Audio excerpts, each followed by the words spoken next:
being a big player in health in society, and not just clinical, but healthcare, health and well-being. So we can't leave health just to clinicians. It's much more important than that. And the Health Humanities really kind of came about because back in 2006, I felt that medical humanities was largely about teaching medics. It didn't seem to include other professionals involved in health and social care. And also, I thought there was much more to arts and humanities at community level, non-clinician level. So the health and humanities became something of an activist applied field, trying to increase the inclusivity and trying to democratize approaches to the way that the arts and humanities work in terms of health. So not just the therapeutic track, not just the expert to broken approach, but really looking at how different parts of society engage with the arts and humanities and for their health and the health of those around them. So eventually I ended up kind of getting behind a shift towards what I call creative public health. This is where we try to bring the public back into public health, and we try to recognize the potential for non-clinical resources, creative industry resources, and a broader involvement of the public in their own health through the arts and humanities without medical prescription. Now, we've been through quite a number of months now of lockdown in the pandemic, the last 15 months. About 4.2 billion people have experienced some kind of lockdown over this last period. And what we've seen, apart from all the tragedy and the difficulties, etc., has been an outbreak of creativity in this time, which has reminded us, I think, just how important creativity is to our lives. And if you will, if we imagine the arts and humanities disappearing overnight, we would have had one hell of a time dealing with the prolonged lockdown situations that many people have endured. The image there is actually by my eldest son's partner, who's an artist in Canada, and she painted this picture during the lockdown, and it was very interesting to me because alongside my son, she duplicated their figures as a kind of a way of creating a community feel in the rather solitary lockdown experience they had along the Ottawa River. Now, one of the projects I've been involved in this last year has been, ironically, on the great public health advocate, Florence Nightingale. And last year was the bicentenary year of her birth. And when we looked at Nightingale, we looked in terms of how the home contributed, concepts and material realities of the home contributed to her work in developing healthcare, and also her experience herself in terms of what home meant to her. We didn't anticipate this, but during this period of research, it became quite clear to us that the home has become very important, not least because so many people have been confined for prolonged periods in their homes. But let's just come back to that later. Florence Nightingale was a creative practitioner as much as a contributor to public health. She was a prolific writer, a creative administrator, and she was visionary in the most artful sense in her social reforms of health at home, public health and statistics, professional training in nursing, district nursing and health visiting, hospital design and gender politics. And of course, we know how powerful she was in this period, and how we owe so much to her in this era of the pandemic. So, sorry, I can hear some talking. Is that okay? Can you still hear me? Sure, sure, we can hear you. It's important that everyone else mutes. Ah, okay. That's fine. Please go on, Paul. We're all in the strange world of Teams and Zoom, so we'll go with that. So Nightingale was creative as a woman in the 19th century, when women were largely considered to be there as an ornament and to embroider, if you will, or to add to the wonderful work of men. But Nightingale had a very different approach to how the woman should be and how creative she can be, and she was having none of it. So she broke out of the prison of her expected home life. Her expected home life was to be sewing or reading and amusing male guests. And as we know, she made a lot of contributions to the health of nations.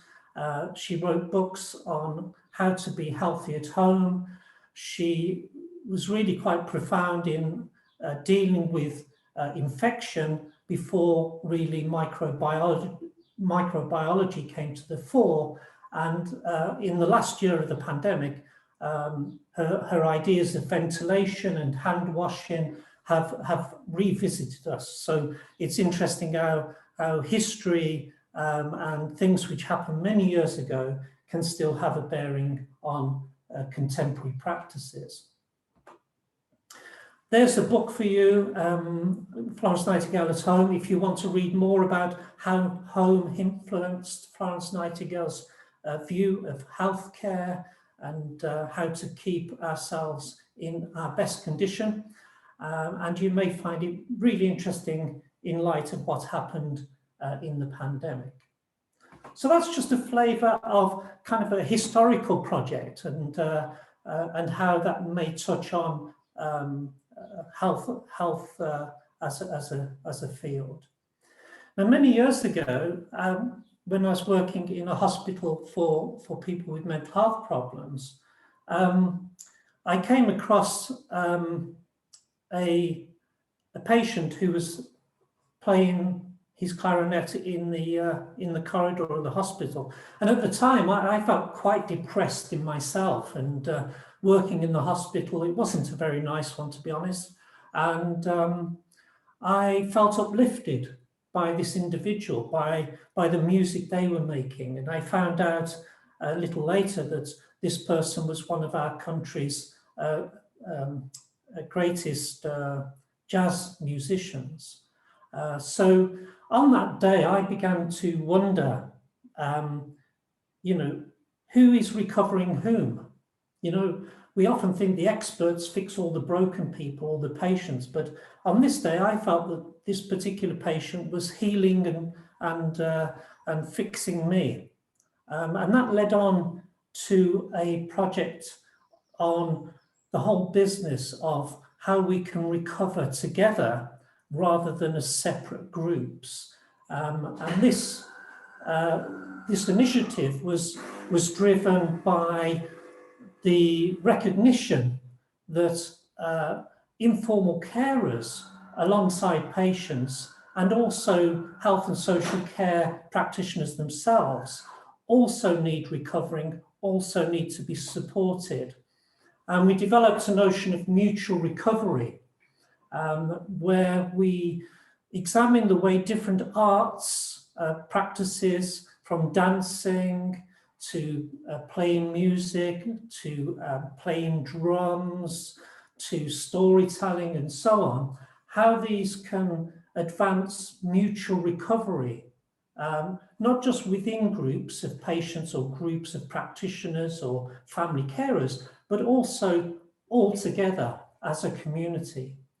And I think this study was particularly valuable in probing and piercing the rather individualized conceptions of recovery in healthcare today, and foregrounded just how important it is if we're innovating in terms of arts and humanities, how this isn't just about therapies for patients, but this is about environmental level therapy for whole communities, whether in clinical settings or not. So that was called Creative Practice as Mutual Recovery.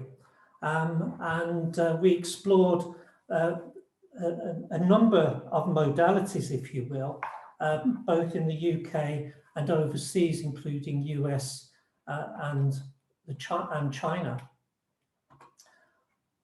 Okay, and you'll see that some of these modalities actually continued into other research projects, which were keen to interrogate and to question why we are not more concerned about mutual recovery of health and well-being, particularly in this case mental health, and finding new ways to break the often clinical chain in terms of knowledge development. So we found that creative practices can promote mutual recovery among and between service users or patients, family carers and professional carers and arts and health professionals, and enhance their mental health well-being and their engagement and connectedness. And you can see the multiple impacts of that project by going on cpmr.mentalhealth.org.uk, and you can come back to this when I share the PowerPoint with you. We knew that creative practice is well established in mental health. I mean, Florence Nightingale herself knew how important creative practice was to her, both in terms of music, in terms of crafts, in terms of reading, and in terms of writing. So if it was good enough for Florence, we should be thinking about it very much today in terms of a shadow health service, as I indicated at the start. So creative practice breaks down social barriers, promotes trust, understanding of experiences and emotions, and helps to rebuild identities and communities, and arguably compassionate spaces.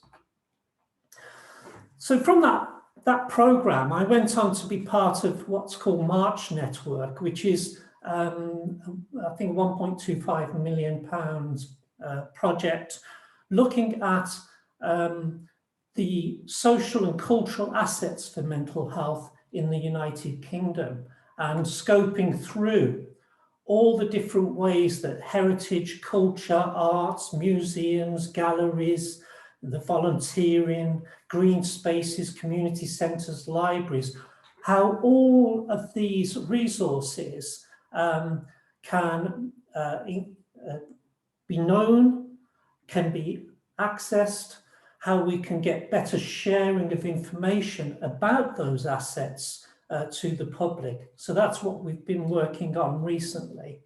If you're interested in this area, if you drop me an email, I'll leave my email at the end, then I can follow through on this particular project.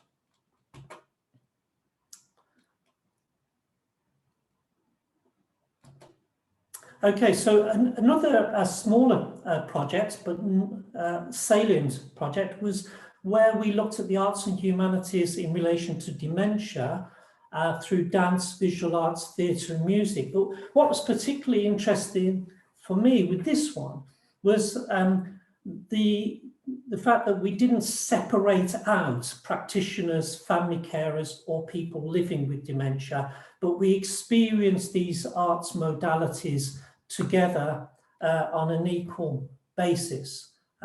We didn't have that kind of hierarchy or that therapizing kind of approach. It was more communitarian and community-driven.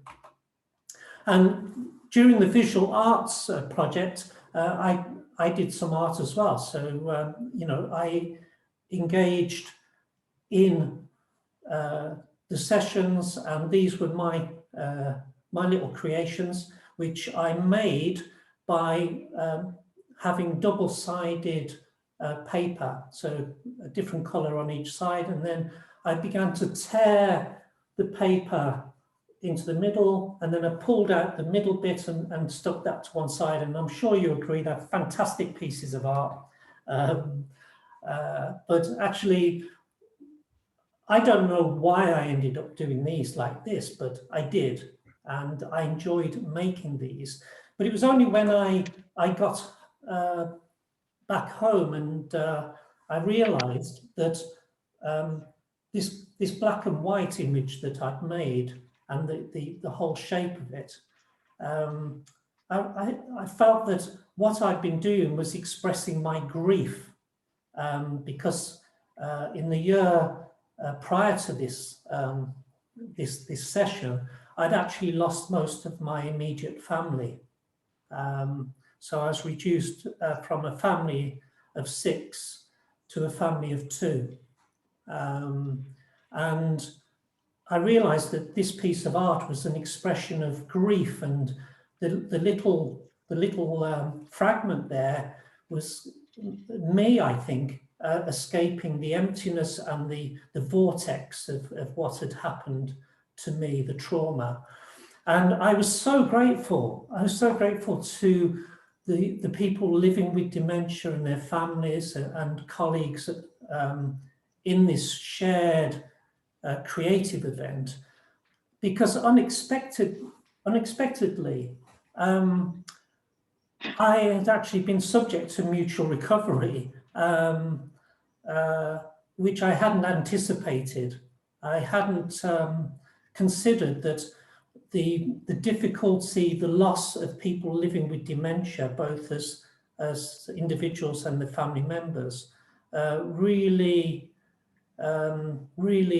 enabled me, I think, to trust and to empathize with loss, and to be able to, for the first time, express this myself. So I'm grateful for that experience of mutual recovery.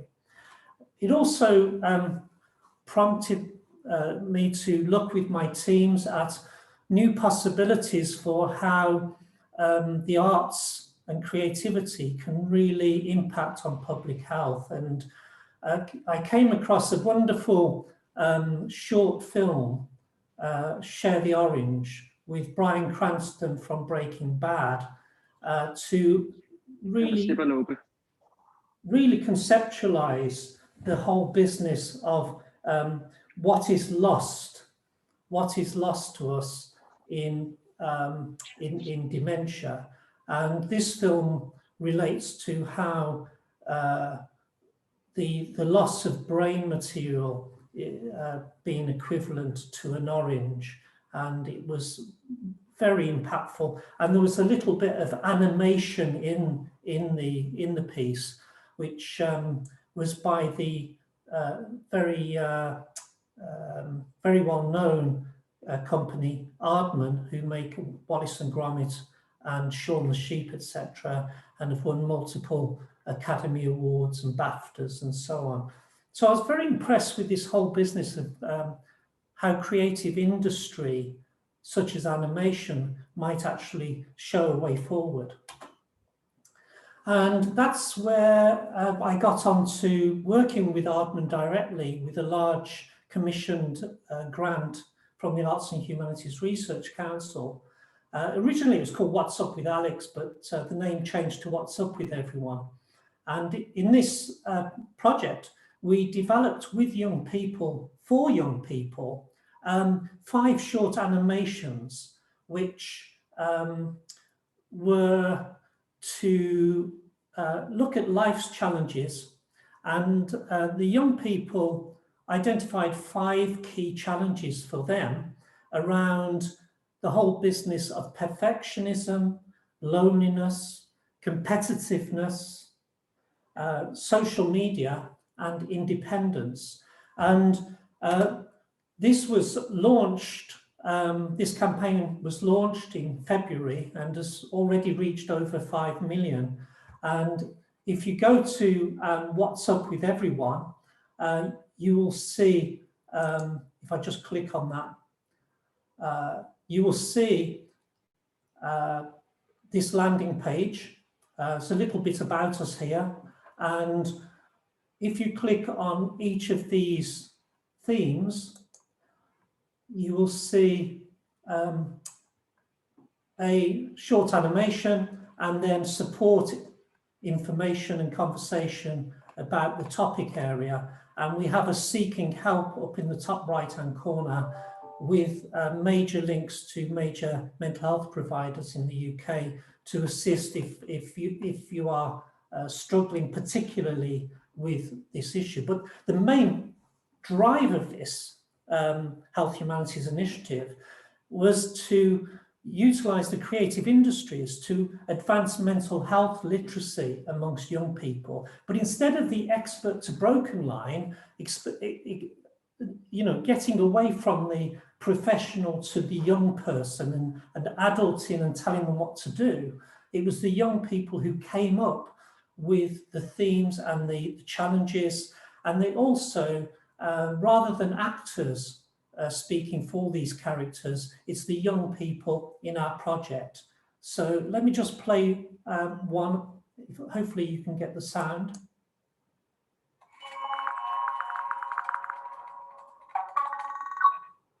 So that's it then. I've missed the grade. All my dreams are trash. I'm obviously a total failure. All those showers I took instead of revising, I will never shower again. This is where I live now, in the bin of shame, along with all this other rubbish. Oh God, that smell. Ugh. I can't even get wallowing in a bin right.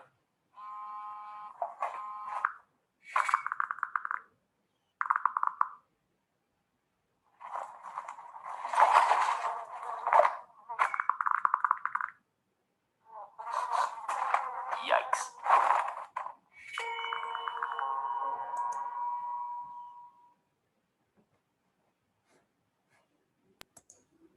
Paul, it's Anna speaking. It's just that we cannot see the pictures, but we can hear the sound. Okay, so can you see my slides now?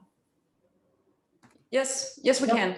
I can see the slides. Apologies for everyone, but please do go on whatsupwitheveryone.com and you'll see the pictures behind the sounds. But these are the 5 characters that you can see on the PowerPoint now, and they're incredibly popular. They've gone on to the Aardman YouTube channel as well, where you'll see Shaun the Sheep and Wallace and Gromit and so on. So very high profile.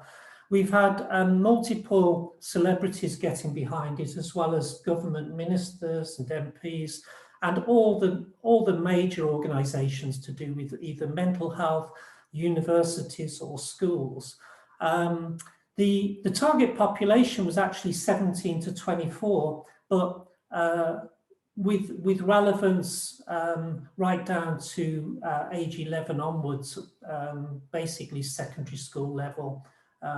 The main drive of this was to help young people in the transition to college, university, and to life, to the workplace, etc.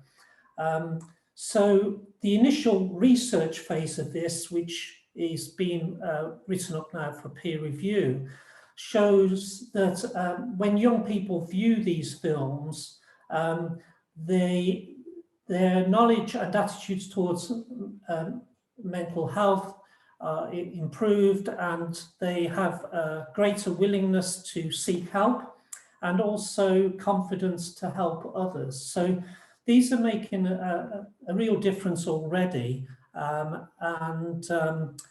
think the leading topic for site visits has been loneliness, which is perhaps not surprising given the pandemic.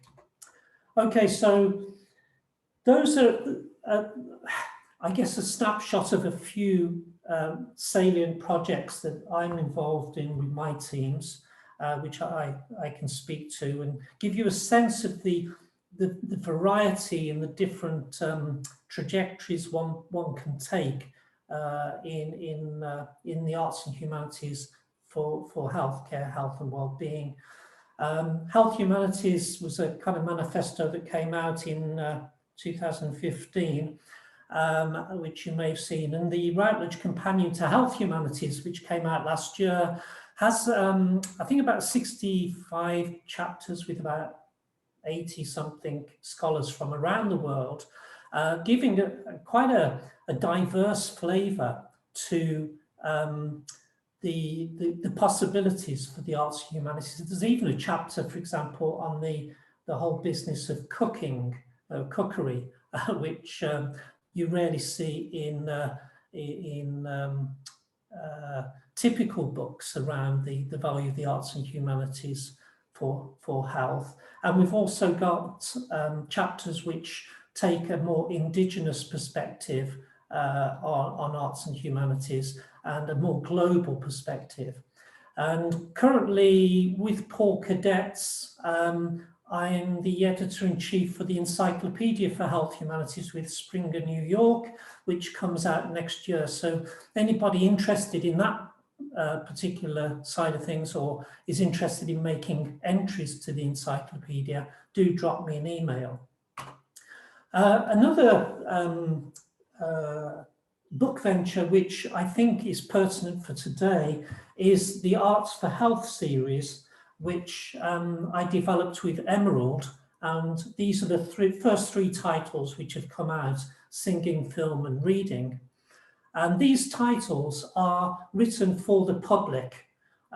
They show the evidence base for the value of these arts and humanities for physical and mental health, and they provide entry points for the public on how these can advance their health and well-being, and also hints and links to resources as well. So I think there will be about 18 in that series overall. We'll have to see, maybe a few more than that.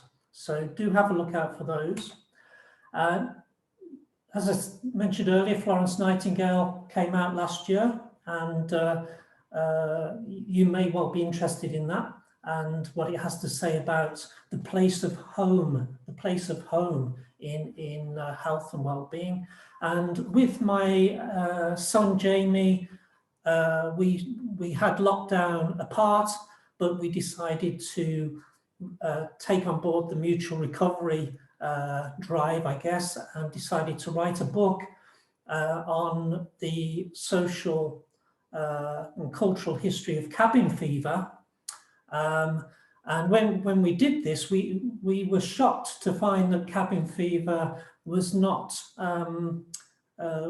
written about a great deal, but we looked at the research on prisons, on hostage taking, on space travel research, and so on, in terms of the impact of prolonged confinement on mental health, and suggested antidotes to cabin fever, to the mental health challenge of being indoors for so long. And one of the antidotes, importantly, which we proposed in the book, was creativity and the creative arts to buffer against the negative impacts of long periods, either alone or isolated with others. So that came out in March. So do have a look at that if you're interested. And yeah, that's a picture of me there. Thank you, everybody. And that's a picture of me with the iconic character Morph that really kick-started Aardman Animations in Bristol in the UK. And I think that was my first day working with the company to really give signal that creative public health is important, how creative industries such as Aardman can be part of the health of the nation and become part of what I call a shadow health service. Thank you so much.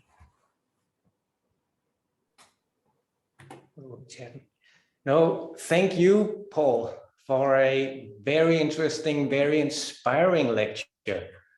I'm so glad that we reached out for you and that you had the opportunity to visit us today. We have now 20 minutes for comments, questions, and discussion. So I will just ask everyone in the meeting to put a mark in the chat, an X, and then I can give the word to the person. And I'll start with Christine. Thank you very much for a beautiful presentation and for sharing also so generously of yourself. It always makes such a big impression and inspires, I think, a lot of people, at least me, to also share myself. And just that connectivity in the midst of everything is so you can almost feel that it's soothing everything that we are going through at the moment. So I have a very concrete question. I don't know if Anna told you about our literature experiment at D-IAS and SDU, where we are now. I can't see if you're nodding. We're a bit out of sync. I haven't told about it. Please go, Christina. Please tell about it. Yes. So our idea was actually stemming from Brian Yassel, from one of our assistant professors in humanities, to use the literature and writing fiction as, and Brian can explain this better than me, but as a manner of expressing, especially the science fiction literature, a manner of expressing your concerns and hopes for the future. So we defined this literature experiment where we are asking all the students at SDU, students and PhD students, to write a 2-page story, max 1,200 words, fiction story about a day in 2025, for them to both express what they're feeling right now, but also maybe to help us others, the rest of us, by understanding some things we might not have seen coming. So really by setting the imagination loose and imagining what will happen, we might see things that we should actually strive even more for or fear. I think we are all asking these questions to ourselves. What will happen after the pandemic? Will we still be wearing masks? Are we still afraid of touching each other? Will we meet physically at the university? We're asking them to think about these questions. What has life brought about, and how do they imagine a day in 2025? So I was just curious to hear your thoughts on this, or actually maybe a very concrete question to our disappointment. And I think it's a mixture of different things also, that we don't have a very good platform for reaching all the students, but we haven't had that many contributions so far. We have extended the deadline, so we have, I think, 30,000 students at SDU. I imagined that everybody would be eager to participate. We even have a good prize for the winner. And they will contribute to writing an op-ed for a newspaper that already accepted that on summarizing all the views from the different stories. But we have only like 40 contributions. And I was so impressed by the way you apparently managed to appeal to youth also, and how you got them on board, and by somehow not making it be adults speaking to the young people. So if you have any suggestions for how we can motivate students without, I even say the word motivate, and I'm already talking down a bit, this is really not my intention, but how can we avoid making this, Yeah, okay. So I guess the key move that we had, for example, with the the Aardman project, which is, you know, iconic really, is that we set out from the start that the project was going to be with young people for young people. And I guess it's the mechanics of that, isn't it, that you're asking, Christine, or you're wondering how best to do this. When we hired a company that looks and analyzes, if you like, the routes to young people. And what was determined was that as well as that real inclusive approach and seeing the young people as resource rich, not empty, getting away from deficit models, and here's the adult fix for the student, is to get away from that and to get more towards the young people generating the move and generating the mission, and being brave enough to do that. The other thing is that that piece of work showed that really you have to go through social media. You have to get into the social media side. So if you're looking at telling stories, if you're looking at people writing and having writing projects, I personally would recommend that multimodal approach, that perhaps the writing is also linked to something else. It's visual, the animation here, storytelling and in the animated form. And also that you may want to consider writing in social media and writing projects which are on Instagram and TikTok, or writing that is part of that scene, or short or brief communications and expressions, you know, imaginative in those vehicles, if you will. So the academic mind is still rather, it still finds it's difficult to get out of a library conception and to get out of, you know, real books and meetings and op-eds and, you know, things that go to journals.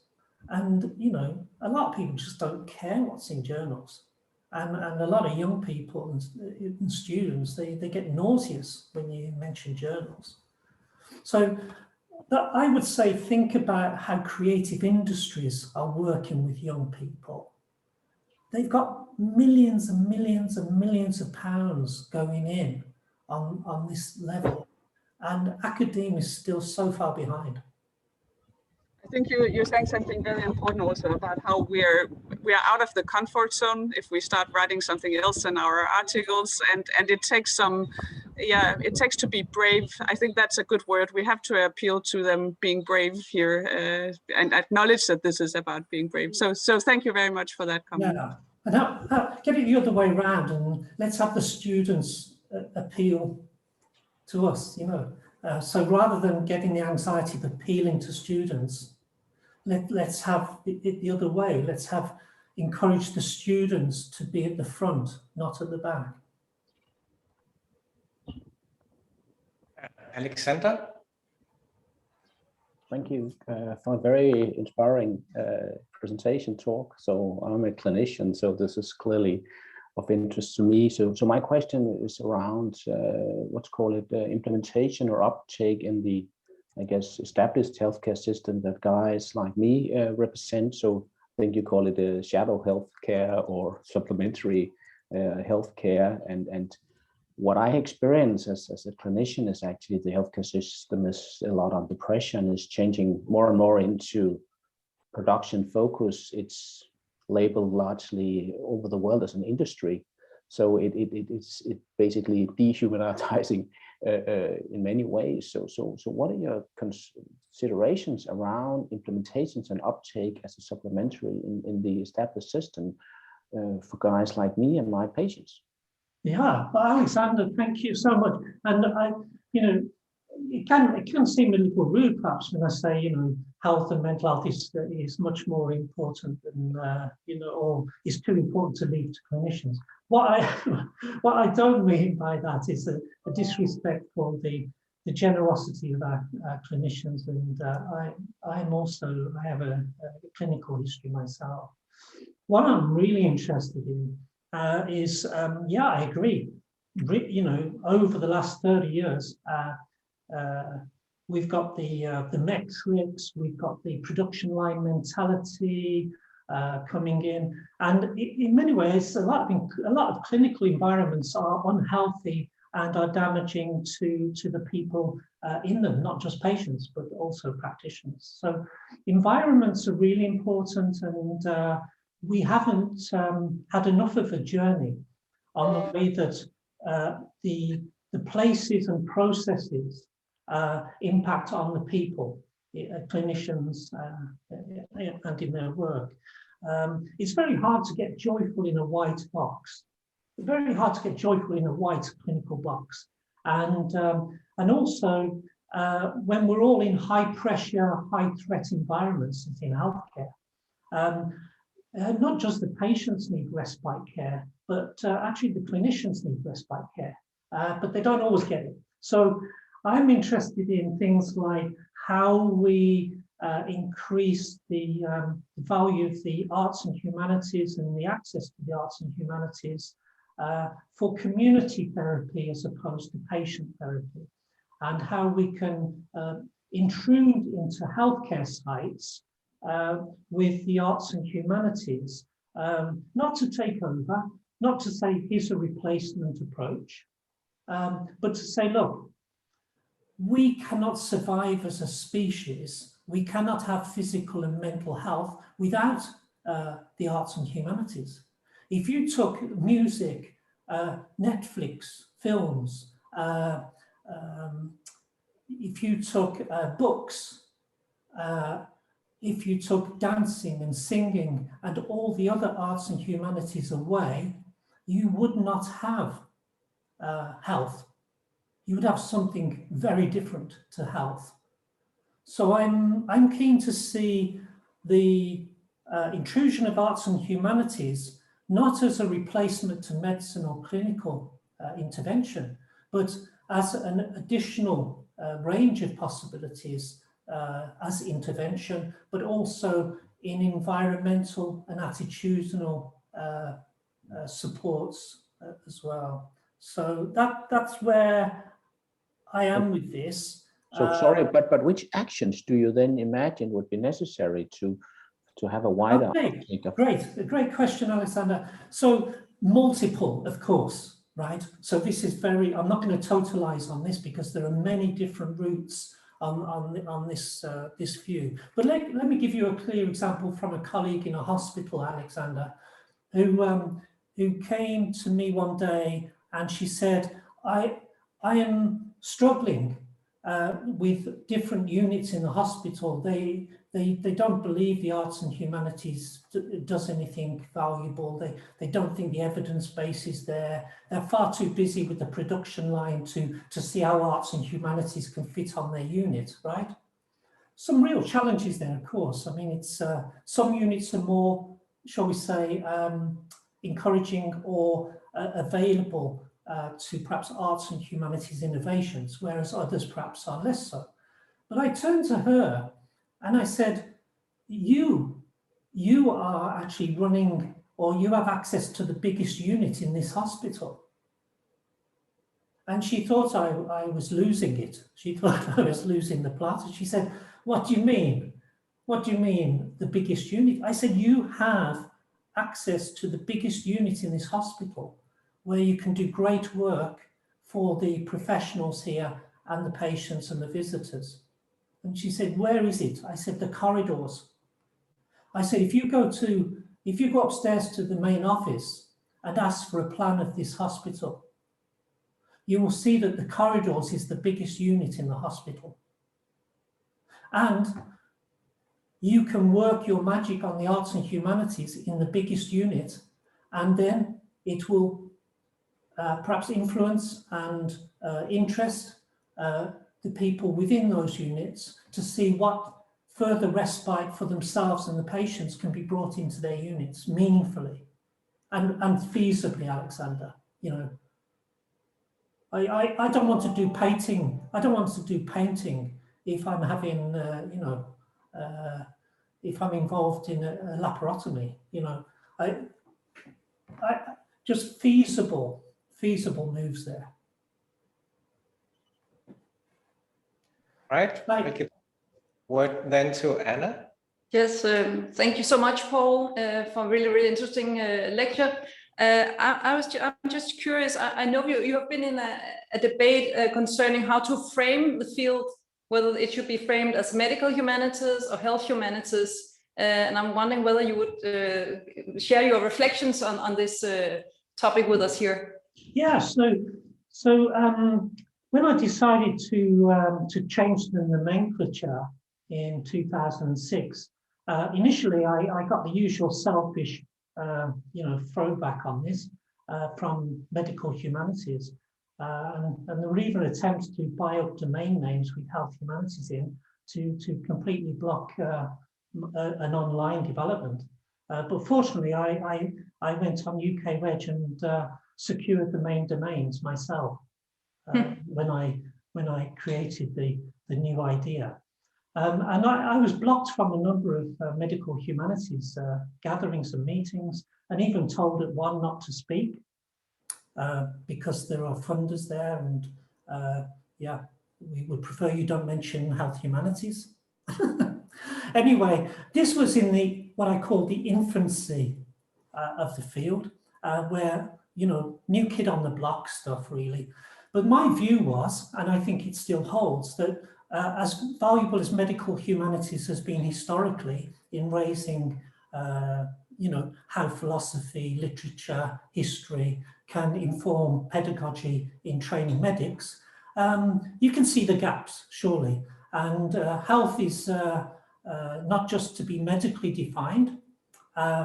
Health is also something which is defined by lived experience and by people and by non-clinicians, and different parts of society will have their view of what health and well-being is, and not necessarily need to go and have a prescription or have a medicalized conception at every turn. So I'm not against medical humanities, I never was, and I'm not against medicine. Believe me, I wouldn't be alive today without it. So I'm grateful for all the contributions, but health humanities was a determined effort not to play a name game, but to play, not even play, but to offer a bigger picture of the applicability of the arts and humanities beyond pedagogy, the usefulness of arts and humanities at the core of nation building and society building, not necessarily driven or led or directed under medicine or medical concepts. And also to level the playing field in terms of the involvements and who gets to be involved, who gets to speak, and to break the expert to broken agenda or mantra. That was it. Thank you very much. I think it reflects very well with the Danish healthcare system, which is also, of course, it's centralized in very specialized hospitals, but there's also a huge part of the system that takes place in the municipalities and local communities, and where health as a sort of broader concept is much more engaging with people. So yeah, so I agree with your reflections. Yeah, I mean, thanks. I would put it this way, Anna, and I would say rather like the Suez Canal, you know, yeah, it got blocked by one ship, right? But many ships use the canal, and sure. Similarly, so I'm not opposed to medical humanities. I'm not opposed to arts for health tradition. I'm not opposed to, you know, other projects or ideas such as, you know, arts therapy, you know, etc., etc. No, they're all going down this, the same channel. But I felt medical humanities were at the time rather like evergreen, that big work that lost its way, and it just blocked the flow for everyone or limited the flow. Thank you. Additional questions or comments? We have 4 minutes left.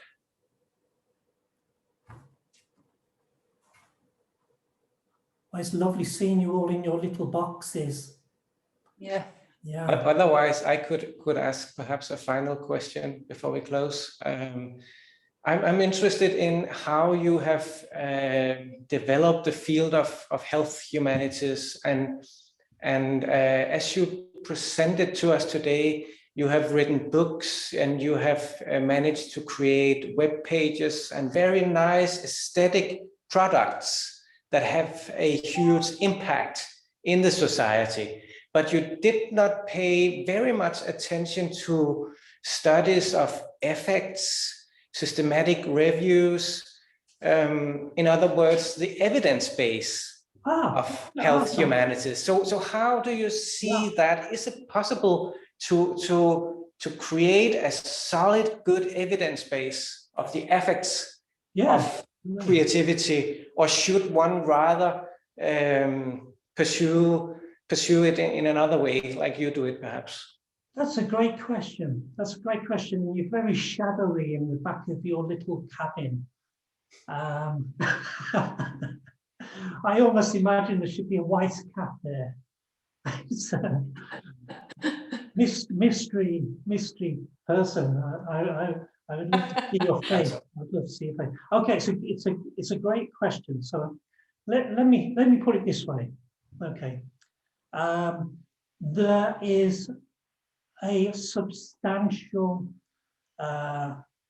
long-standing, ever-deepening evidence base of the value of the arts and humanities, the applicability of arts and humanities to advance human health and well-being. It is not in a poor state. Let's say that. Secondly, the arts and humanities typically are more given to one side of human knowledge, that is understanding, as opposed to explanation. But over recent years, there has been an increase in mixed methods approaches in relation to the arts and humanities, as arts and humanities disciplines and organizations and institutions realize that for too long, they didn't engage with the sciences and the social sciences.